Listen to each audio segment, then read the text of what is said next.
Before we start, please make sure to like this video and hit this subscribe button, so you never miss a story like this.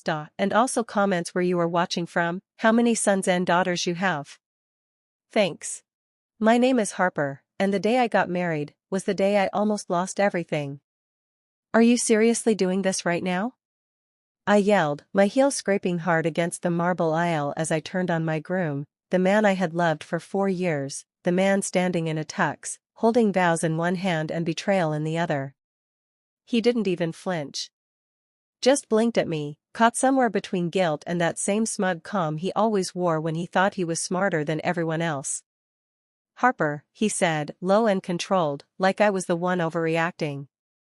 This is not the time. The hell it isn't. I shouted, my voice cracking the silence that had sucked all the air out of the room. Our guests shifted uncomfortably in their seats. My mother looked like she wanted to crawl under a pew. But I didn't care. Because standing in the middle of my wedding aisle, in the middle of everything I had waited for, there she was. Another woman. Another woman, in a white dress. Yes, white. Same neckline. Same fabric. Same bouquet color. And the same man, standing between us, blinking like he couldn't believe this was happening. He thought he could juggle us both. Thought he could lie to me. Thought today would go perfectly. But I'm not the quiet type. I don't stay silent. And I wasn't going to let this woman, whoever she was, stand at the back of my wedding like some ghost out of a nightmare and pretend we could go on like nothing happened. I pointed at her, my hands trembling but firm. Who is she, Marcus? He opened his mouth. She beat him to it. I'm his fiancée, she said, stepping forward, eyes not on him, but locked on me. Or I was. Until he stopped returning my calls 2 months ago. A gasp echoed across the room. My bridesmaids froze. My father, already halfway down the aisle with me a few minutes earlier, now stood up like he wanted to charge forward. But I didn't move. I stared at Marcus. I needed to hear it from him. He still didn't speak. Say something. I screamed. Tell me she's lying. Tell me this is some sick joke. His jaw clenched. His hands dropped the vows. The paper scattered around his polished shoes like shredded promises. I didn't mean for it to happen like this, he said finally, his voice cracking. I was going to tell you. When? I exploded. After we kissed? After the I do? Or were you planning to juggle both of us until one of us got pregnant? You said you loved me, the other woman said softly. I met your mother, Marcus. I had dinner with your nieces. You told me you were single. And just like that, the crowd's whispers turned from gossip to condemnation. People who once smiled at us now shook their heads. My best friend whispered something to my maid of honor. I heard the words, he's a monster. The other woman, she was younger, maybe by 5 years. Pretty. But her eyes weren't soft anymore. They were cold, furious, and locked on Marcus like he'd stolen something from her. Maybe he had. Maybe he'd stolen something from both of us. Why? I asked. Just tell me why. What was the point of any of this? He shrugged, and his next words? They shattered me. Because I could. Because I wanted to see which one of you would make it to the altar. There was a moment of stillness. Then someone stood. It was my cousin Elijah, tall, broad, and burning with rage. You don't talk to her like that. You don't play games with women like that. Marcus stepped back. I didn't ask for your opinion. Well, you're about to get my fist, Elijah growled, lunging forward. Ushers tried to hold him back, and for a second, I saw my groom flinch for the first time ever. Good. He deserved it. But I wasn't finished. I turned to the woman in white. What's your name? Kristen, she said, her voice cracking now too. I didn't know about you until this morning. A friend of mine saw your wedding post online and recognized him from my photos. And you came here, in your dress? She nodded. I needed you to know. You didn't deserve to walk into this blind. I stared at her. Tears welled in my eyes, not because I was weak, but because I realized something deeper. She wasn't my enemy. He was. I looked at Marcus one last time. The man who told me I was his only one. The man who let me plan this wedding while he whispered lies into someone else's ear. You know what? I said, my voice steadier now. You don't deserve either of us. And I grabbed Kristen's hand, stepped off the altar, and walked out of my own wedding. The applause that followed? That was for us. For the women who refused to be played. For the women who stood up, even when it hurt. And that was just the beginning. People think when a wedding crashes like that, it's over. The bride goes home, the guests leave, and the groom crawls away like the coward he is. But that's not what happened. Because after I walked out with Kristen, hand in hand, strangers bound by betrayal, we didn't go home. We went straight to a coffee shop still wearing our wedding dresses. 2 women. 1 man.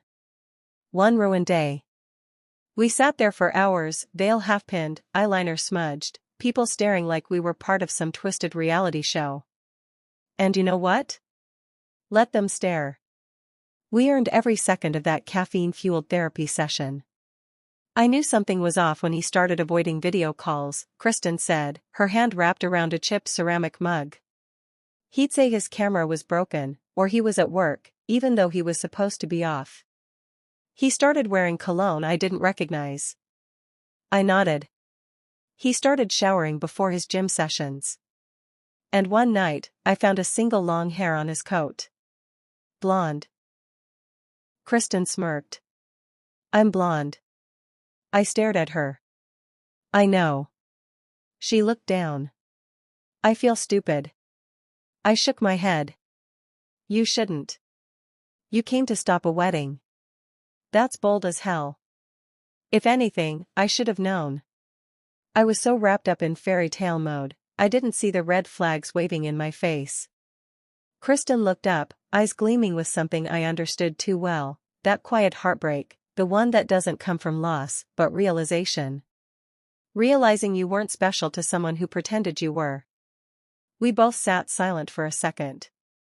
Then, I took a deep breath. You want to know the worst part? I said. I loved him. I was ready to give him my whole life. I stayed up at night practicing his last name with mine. I memorized his coffee order. I dealt with his moods. His family. His laziness when it came to planning. And I kept telling myself, that's what love is. You work through it. Kristen nodded slowly. Same. He called me his escape. Said I was the only one who understood him. The way he cried the first time we kissed, I thought it meant something. We both laughed bitterly. Because how many times have we been sold that story? The man with wounds. The woman who saves him. Except some men aren't looking to be healed, they're looking for someone to use as a bandage. Kristen turned toward me. So what now? I didn't have an answer. Not yet. But I knew this, I wasn't going to let this end with me broken in the bathroom, sobbing over a dress I'd never wear again. I didn't need an apology. I didn't need closure. What I needed was truth. And I was going to get it, even if it meant digging into everything Marcus buried. Because men like him? They don't just lie to one woman. They lie to everyone. 2 days later, I showed up at Marcus's apartment. Not to beg. Not to cry. To confront. He opened the door shirtless, expecting God knows what. Probably thought I'd come crawling back. But I had Kristen beside me. She crossed her arms and said nothing. He blinked. Both of you? Relax, I said. This isn't some fantasy you dreamed up. We're not here for you. We're here for the truth. He tried to shut the door. I blocked it with my foot. I'll scream, I said, voice low. And your neighbors? They're gonna hear everything. He hesitated. Then stepped aside. Inside was the same place I'd once called a second home, except now it looked different. The pictures on the walls looked faker. The couch felt colder. Even the scent, that once familiar cologne, made my stomach turn. Kristen walked around the room like she was studying a crime scene. "So this is where you brought me when Harper thought you were on work trips?" "Don't do this," Marcus muttered. "Too late," I replied. We sat him down. And then, for the next hour, we unraveled him like a badly sewn suit. Names. Dates. Photos. Receipts. We'd done our homework. He didn't even try to deny it after a while. Just sat there, rubbing his face, occasionally trying to spin things like he was misunderstood. "I loved both of you," he finally said, tears forming in his eyes. "I just didn't know who I wanted. I was scared to choose the wrong person." "No," Kristen said coldly. "You just didn't want to lose either." "Because you never loved either," I added. "You loved the way we made you feel." "That's not love. That's ego." I stood up. Pulled a folded note from my purse. "This," I said, handing it to him, "was the vow I was going to read at the altar. Before your other life crashed through the church doors." He took it, eyes wide. I didn't care if he read it. He'd already lost the right to those words. "Keep it," I said. "Frame it. Burn it. Whatever. Just remember, you lost 2 women who loved you. You'll never get that back." We walked out together. Not as friends, not yet, but as survivors. And for the first time in days, I felt like I could breathe. I didn't cry after that. Not in the shower. Not in bed. Not when I packed away the dress and dumped every wedding decoration into a garbage bag labeled "Do Not Open." People kept asking if I was okay, my mom, my friends, my coworkers. And I said the same thing to all of them, "I'm fine." But here's the truth, I wasn't fine. I wasn't shattered either. I was something in between, a ghost version of myself. Floating through the days, watching life happen around me. I didn't trust my emotions anymore. Because how could I, when they'd led me to a man who lied with every smile? I had doubted my instincts for so long just to stay in love. And now, with that love gone, all I had left was doubt. Until the message came. It was 2:16 a.m., the kind of hour when the world is silent and your regrets scream loudest. I was curled up on my couch with a blanket over my head, scrolling through old texts I should have deleted weeks ago. Just staring. Letting the weight of everything press into my chest. And then my phone buzzed. Unknown number. "You don't know me, but I know Marcus. Please don't block me. I have something you deserve to see." My heart stopped. I clicked the profile, no photo, just a generic icon. Every instinct told me to block it and move on. But instead, I typed. "Who are you?" The reply came instantly. "I'm his ex. From before Kristen. Before you." I thought I was the only one he hurt, until I saw the wedding videos going viral. That's when I knew I had to speak up. I sat up straight. Hands shaking. "Why now?" I asked. "Why tell me anything?" Her answer broke me wide open. "Because I wish someone had warned me. And maybe it's too late for your wedding, but it's not too late for the truth." Then she sent it. Screenshots. Photos. Voicemails. Years of lies. A timeline of manipulation that stretched even before me and Kristen. There was a pattern: women who fell hard, gave everything, and walked away confused and broken. Marcus had a script. A charm. A way of making you feel like you were the only one in the world, while he was busy juggling 3. And then, there was one picture. A baby. Her baby. She typed. "He told me he wasn't ready. Said it wasn't the right time. He doesn't know I kept her." I stared at the photo, this beautiful little girl with curls and cheeks that looked just like him. A child he walked away from, just like he walked away from truth. Does Kristen know? I typed slowly. No. I never had the strength to tell her. But maybe you do. And just like that, I knew what I had to do. I didn't call Kristen right away. I waited until the sun came up. Until the birds started singing like nothing had shattered. Until I could say the words without shaking. She answered on the first ring. Hey, she said, voice groggy. Everything okay? Kristen, I said. We need to meet. There's something you need to see. We met at the same coffee shop where we'd first sat in our dresses, only this time, we wore no makeup, no mascara. Just truth. I slid the phone across the table. Someone reached out to me last night. She scrolled in silence. I watched her face fall, line by line, as every message, every image, every voice memo chipped away at whatever hope she'd been holding on to. When she reached the baby photo, she gasped. Then whispered, is she his? I nodded. Her name is May. Kristen dropped the phone like it burned her. I wasted 3 years, she whispered. I thought maybe he just panicked. That maybe he had feelings for both of us and was just a coward. But this? A child? Tears welled in her eyes, but they didn't fall. Not this time. This man doesn't just ruin weddings, I said quietly. He ruins lives. And that's when the shift happened. We didn't cry. We didn't scream. We sat in the quiet of that realization, 2 women finally understanding that this wasn't just betrayal, it was a pattern. A dangerous one. So we made a choice. We weren't going to let him walk away clean. We were going to tell our story. It started small, an anonymous post. No names. No faces. Just a simple caption.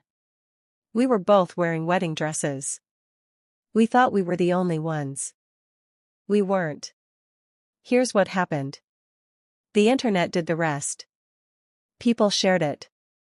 People commented. Women started messaging us, one after another, with versions of the same story. He said I was different. He said he was broken. He said he wasn't ready. Dozens of women. Different names. Different timelines. But all connected by the same man. By the time the story hit 300,000 shares, we weren't hiding anymore. We added our faces. Our names. We weren't ashamed. Because the shame wasn't ours to carry. It's been 6 weeks since the wedding that never happened. I'm not going to lie and say I've healed completely. That I dance around the house like nothing ever touched me. Healing doesn't look like that. Healing looks like sleeping through the night without dreaming about a man who lied. It looks like laughing at memes again. It looks like sitting across from Kristen at brunch and not talking about him for once. It looks like living. And as for Marcus? He tried reaching out, with excuses, apologies, even threats. We didn't answer. We didn't need to. Because the world had seen the truth. And we? We were finally free. 2 days after our story exploded online, I got an envelope in the mail. No return address. Just my name, handwritten in ink that was slightly smudged, like someone had hesitated while writing it. Inside was a legal letter. Defamation. Character assassination. Intentional emotional harm. Marcus was threatening to sue me. Me, not Kristen. Not the ex with the baby. Just me. At first, I laughed. The nerve. The audacity of a man who lied to 3 women at once, now accusing me of ruining his reputation. Like he didn't do that all by himself. But then I read the last line. You have 7 days to take down all online content or face legal action. And suddenly, it wasn't funny anymore. I stared at the letter, heart pounding, and for the first time since the wedding. I got scared again. What if I lose? What if people start doubting me? What if this becomes my whole identity, the jilted almost bride who gets sued into silence? I wanted to scream. To burn the letter. To disappear. But instead, I called Kristen. She picked up on the second ring. He's trying to sue me, I said flatly. Not you. Just me. There was a pause on the other end. Then she said, then we go public. More public. Kristen had a cousin, a lawyer, actually. One of those fierce, smart, unapologetically sharp women who could make any man cry in a courtroom without raising her voice. Her name was Zoe. I met her in a little corner office that smelled like jasmine tea and intimidation. She wore a navy suit and a stare that sliced through any nonsense. Tell me everything, she said. Every word. Every lie. Every post. So I did. All of it.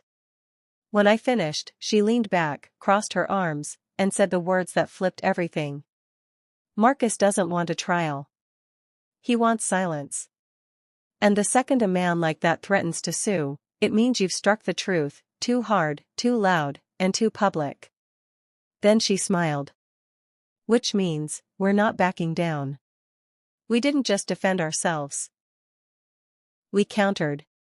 Zoe filed a civil suit against Marcus for emotional distress, fraudulent misrepresentation, and deceptive engagement, using every message, photo, and recorded call he ever left us. And then something even stranger happened. A message came in. Not from another woman this time. But from his mother. She asked to meet in person. Said it was important. Said she'd read the stories, seen the pictures, and couldn't sleep anymore. I agreed. We met at a quiet diner off the freeway, the kind of place that smelled like burnt toast and regret. She was already sitting when I walked in, a small, pale woman with tired eyes and hands that wouldn't stop shaking her coffee cup. You look like your mother, she said. Beautiful. Kind. I didn't respond. She cleared her throat. You probably hate me. I don't know you, I said honestly. But I don't hate you. Her eyes filled with tears. Then I'm grateful. Because I hate myself. For not saying anything sooner. She opened her purse and pulled out a stack of letters. Old ones. Faded. Some were torn at the corners. Marcus didn't grow up well, she whispered. His father wasn't kind. I thought I was protecting him by letting things slide. But maybe I was just teaching him how to lie without consequence. She slid the stack toward me. Read them. Then do what you think is right. Just promise me you won't become bitter. Don't let my son take your goodness with him. She left before I could say anything. I sat there, staring at the letters. And I read them all. They weren't love letters. They were apologies. Written by Marcus over the years, some to exes, some to his own mom, some unfinished, never sent. In them, he confessed to things no one had ever spoken aloud. Manipulating women to stay. Pretending to cry when he felt nothing. Even using engagement rings like tools, a way to buy time and control the narrative. And then there was one letter I'll never forget. It said, I don't love any of them. I love the feeling of being wanted. The second they stop needing me, I look for someone new. I folded that one slowly and pressed it to my chest. Because it was the one thing he never said to my face, but I had felt it in every moment he pulled away. He didn't love me. He loved being chased. Being adored. Being idolized. And once I stopped doing that, he moved on. I sent the letters to Zoe. And she smiled the way lawyers smile when justice lines up like a perfect domino trail. The court date is set now. And Kristen and I? We're still standing. We've been featured on morning shows. We've spoken to universities about digital abuse and manipulation. And we've helped over 40 women file their own claims, not just against Marcus, but against other men who used charm as a weapon. This isn't just my story anymore. It's a movement. So no, I didn't get married that day. I didn't walk down the aisle. I didn't say I do. And I didn't become someone's wife. But I became something else. I became a woman who speaks up. Who stands tall. Who knows her worth, even when others try to rip it apart. And as for the woman in the white dress who stopped the wedding, she saved my life.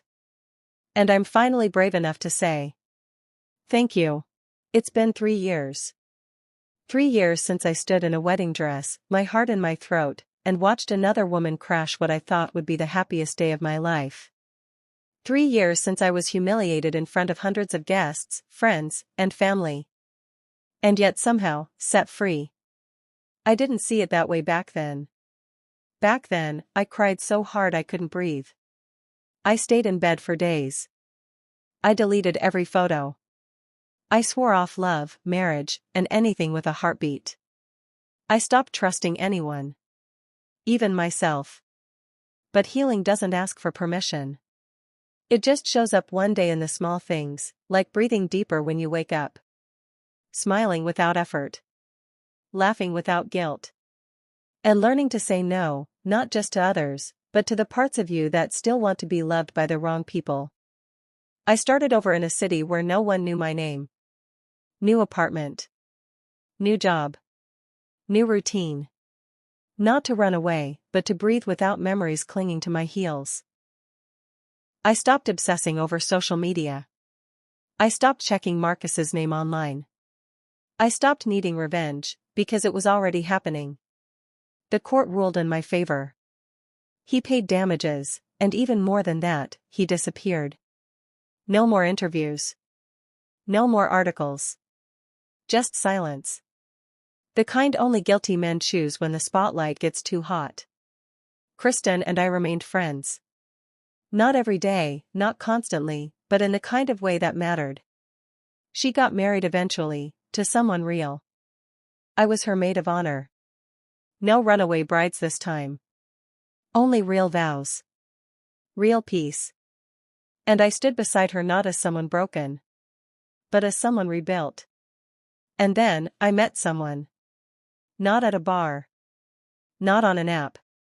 He was the guy who brought in his dog for physical therapy at the clinic where I worked. He was awkward, shy, always saying sorry even when he didn't need to. But his eyes? They looked honest. The kind of eyes that don't shift or scan for approval, they meet you. Fully. Humbly.